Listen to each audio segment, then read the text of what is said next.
नमस्कार दोस्तों, आज मैं आपको सुनाऊंगी वट सावित्री व्रत कथा। विवाहित महिलाओं के बीच अत्यधिक प्रचलित ज्येष्ठ कृष्ण अमावस्या के दिन आने वाली वट सावित्री व्रत की कथा इस प्रकार है। भद्र देश के एक राजा थे जिनका नाम अश्वपति था। भद्र देश के राजा अश्वपति के कोई संतान नहीं थी। उन्होंने संतान की प्राप्ति के लिए मंत्रोच्चारण के साथ प्रतिदिन 1,00,000 आहुतियां दी। 18 वर्षों तक यह क्रम जारी रहा। इसके बाद सावित्री देवी ने प्रकट होकर वर दिया कि राजन, तुझे एक तेजस्वी कन्या पैदा होगी। सावित्री देवी की कृपा से जन्म लेने के कारण से कन्या का नाम सावित्री रखा गया। कन्या बड़ी होकर बेहद रूपवान हुई। योग्य वर न मिलने की वजह से सावित्री के पिता दुखी थे। उन्होंने कन्या को स्वयं वर तलाशने भेजा। सावित्री तपोवन में भटकने लगी। वहां शाल देश के राजा धूम्रसेन रहते थे, क्योंकि उनका राज्य किसी ने छीन लिया था। उनके पुत्र सत्यवान को देखकर सावित्री ने पति के रूप में उसका वरण कर लिया। जब ऋषि नारद को यह पता चला तो वह राजा अश्वपति के पास गए और कहा, हे राजन, यह क्या कर रहे हैं आप? सत्यवान गुणवान है, धर्मात्मा है और बलवान भी है, पर उसकी आयु बहुत छोटी है। वह अल्प आयु है। 1 वर्ष के बाद ही उसकी मृत्यु हो जाएगी। ऋषिराज नारद की बात सुनकर राजा अश्वपति घोर चिंता में डूब गए। सावित्री ने उसका कारण पूछा तो राजा ने कहा, पुत्री, तुमने जिस राजकुमार को अपने वर के रूप में चुना है वह अल्प आयु है। तुम्हें किसी और को अपना जीवन साथी बनाना चाहिए। इस पर सावित्री ने कहा कि पिताजी, आर्य कन्या अपने पति का एक बार ही वरण करती हैं। राजा एक बार ही आज्ञा देता है और पंडित एक बार ही प्रतिज्ञा करते हैं और कन्यादान भी एक ही बार किया जाता है।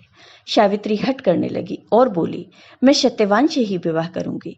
राजा अश्वपति ने सावित्री का विवाह सत्यवान से कर दिया।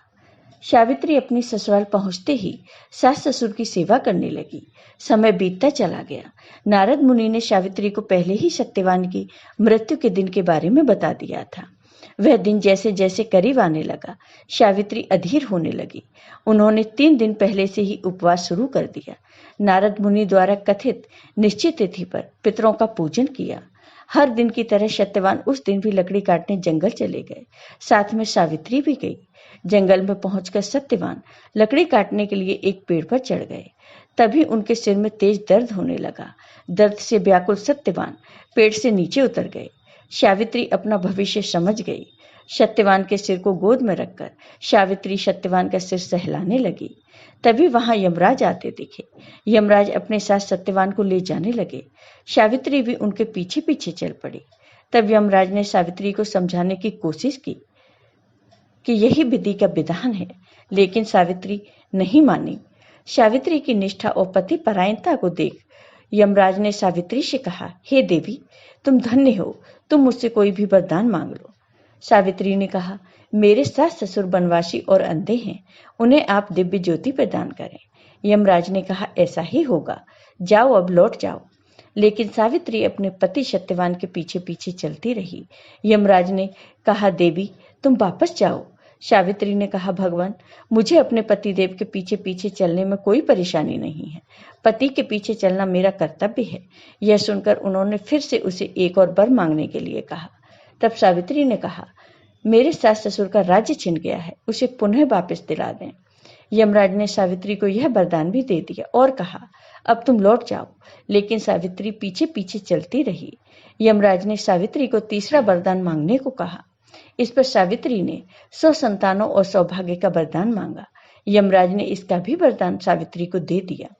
तब सावित्री ने यमराज से कहा, प्रभु, मैं एक पतिव्रता पत्नी हूँ और आपने मुझे पुत्रवती होने का आशीर्वाद दिया है।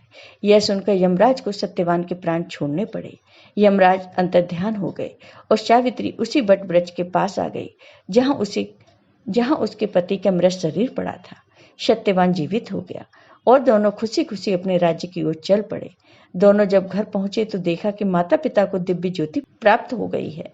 इस प्रकार सावित्री सत्यवान चिरकाल तक राज्य सुख भोगते रहे। तो दोस्तों, कैसी लगी आपको ये कहानी? कमेंट करके जरूर बताइए। और आपको अगर ये कहानी पसंद आई हो तो लाइक कीजिए, शेयर कीजिए और मेरे चैनल को सब्सक्राइब कीजिए।